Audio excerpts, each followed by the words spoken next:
ఎట్లా చూస్తున్నారు ఈ కేసీఆర్ పైన ఈ కేసులు కానీ ఈ విచారణ కానీ ఎట్లా చూస్తున్నారు మీరు? ఈరోజు చరిత్రలో ఇదొక బ్లాక్ డే అని చెప్పచ్చు.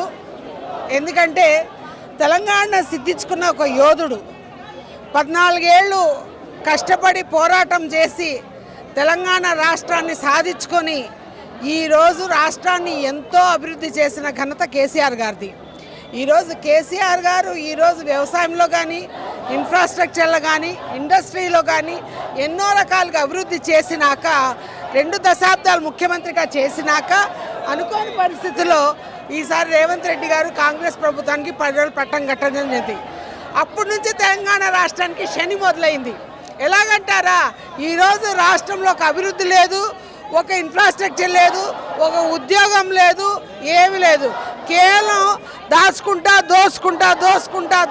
అనే ఉద్దేశంతో ఈరోజు కాంగ్రెస్ ప్రభుత్వం చేస్తున్న వైనం ప్రతి ఒక్కరు చూస్తున్నాం. ఈరోజు కేసీఆర్ గారిని కావాలని చెప్పి కక్షపూరితంగా ఈరోజు తన తప్పులు కప్పిపుచ్చుకోవడానికి, తన ఫెయిల్యూర్స్ కప్పిపుచ్చుకోవడానికి ఈరోజు కేసీఆర్ గారిని ఈరోజు నోటీస్ ఇవ్వడం జరిగింది. నోటీస్ కూడా 160 సిఆర్పిసి కింద ఇచ్చారు. ఈరోజు సిఆర్పిసి అనేది లేదు, డిఎన్ఎస్ఎస్ఏ ఉంది.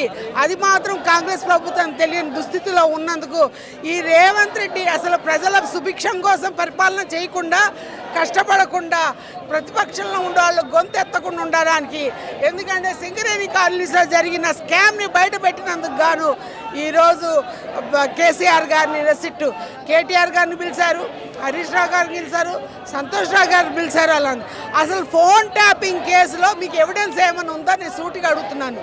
ఈ వ్యవస్థకి అసలు పొలిటికల్ లీడర్స్ ఏ రకంగా బాధ్యులని నేను అడుగుతున్నాను. ఇది కేవలం ఇంటెలిజెన్స్ వాళ్ళు చేసి ముఖ్యమంత్రికి ప్రతిరోజు ఇంటెలిజెన్స్ రిపోర్ట్ ఇచ్చి రాష్ట్రంలో ఇది జరుగుతుంది, మీరు ముందు జాగ్రత్తగా నిర్ణయాలు తీసుకోండి అని చెప్పడానికి కేవలం పాత్ర పోలీసు వాళ్ళదే మాత్రమే. ఈరోజు పోలీసు వాళ్ళని ఎందుకు బాధ్యులు చేయరు?